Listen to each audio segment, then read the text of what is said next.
کفیل ڈرامے کی آج کی قسط میں آپ نے دیکھا کہ جامی کی حرکتیں دیکھنے کے باوجود زیبا خاموشی سے ہر بار کی طرح اپنی الماری سیٹ کرنے بیٹھ جاتی ہے اور یادوں کے پٹارے میں سے اپنے باپ کی اس یاد کو نکال لاتی ہے جب انہوں نے زیبا کو روکا تھا واپس جانے سے، اور زیبا نے اپنے نصیب پر ڈال کر انہیں ٹال دیا اور اولاد کے بعد اپنی قسمت بدل جانے کی امید لگا لی، لیکن وہ خواب وقت کے ساتھ ساتھ ایسے چکنا چور ہوئے کہ آج تو جامی نے اسے یہ تانا دے کر مار ہی ڈالا کہ تم ایک اچھی بیوی ثابت نہیں ہوئی، اولاد کی وجہ سے تمہیں برداشت کیا ورنہ کب کا طلاق دے چکا ہوتا۔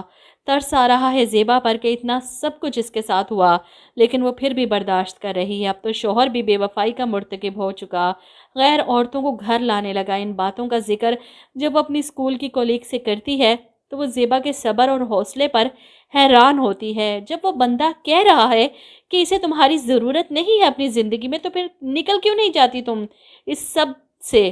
اس بار زیبا کے پاس صرف ایک ہی جواب ہے، عزت نفس اور انا کو لے کر بیٹھ گئی تو پھر میری طرح میری بیٹیاں بھی گھر ہی بیٹھ جائیں گی۔ ویسے زیبا کے اس کولیگ کے فیونسی کو دیکھا نہیں گیا ڈرامے میں کہ وہ کون ہے، کیا کرتا ہے، کہیں یہ نہ ہو کہ اس کولیگ نے جسے پسند کیا ہے دوسری شادی کرنے کے لیے وہ جامی ہی نکل آئے۔ خیر زیبا کی کولیگ اس کے حال پر افسوس کرتے ہوئے کہتی ہے، تم نے اگر اپنے لیے کچھ نہیں کرنا تو پھر ٹھیک ہے، اب تم بس بیٹھ کر انتظار کرتی رہو جب وہ تمہیں تمہاری بچیوں سمیت گھر سے نکال باہر کرے گا۔ زیبا جلد از جلد اپنی بچیوں کی شادی کرنا چاہتی ہے اور اس سلسلے میں وہ جویریہ کے رشتے کے لیے آنے والے لوگوں کے لیے پورا اہتمام کر رہی ہے۔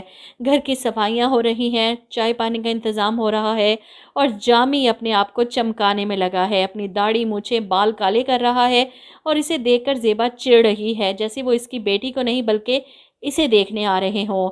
زیبا پریشان کی، یہ سب آپ پہلے کر لیتے، وہ لوگ تو ابھی پہنچ جائیں گے۔ جس پر جامی کہتا ہے تو پہنچ جائیں، کون سے گورنر کا خاندان آ رہا ہے؟ جس پر زیبا کہتی ہے آپ شاید بھول رہے ہیں کہ آپ کی بیٹی کے ہونے والے سسرال والے آ رہے ہیں، آپ کا یہ لب و لہجہ آپ کی بیٹی کے مستقبل پر اثر انداز ہو سکتا ہے۔ جامی کو غصہ آ جاتا ہے، کہنا کیا چاہتی ہو تم؟ میں جاہل اور بدتمیز ہوں؟ مجھے نہیں پتا کہ لوگوں میں کیسے اٹھا بیٹھا جاتا ہے؟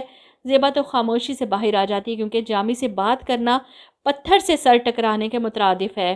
ایسے میں جویریہ پریشان ہو کر اپنی ماں سے کہتی ہے کہ آپ پلیز ابو کو سمجھا دیں کہ ان کے سامنے کوئی ایسی ویسی بات نہ کریں۔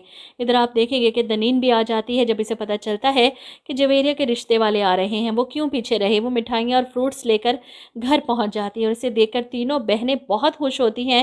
جویریہ کو بھی تھوڑی ڈھارس ہو جاتی ہے کہ شاید دنین کے سامنے ابا ان لوگوں کے ساتھ کوئی فالتو بات نہ کریں، لیکن مجھے نہیں لگتا کہ جویریہ کا یہ رشتہ ہونے والا ہے۔ کاش جامی کو کچھ بدل ہی دیتے، تھوڑا بہتر بنا دیتے بیٹیوں کے معاملے میں، تاکہ اسے احساس ہوتا کہ وہ بھی بیٹی کا باپ ہے، جو کچھ اس نے کسی کی بیٹی کے ساتھ کیا وہ اس کی اپنی بیٹیوں کے سامنے آئے گا۔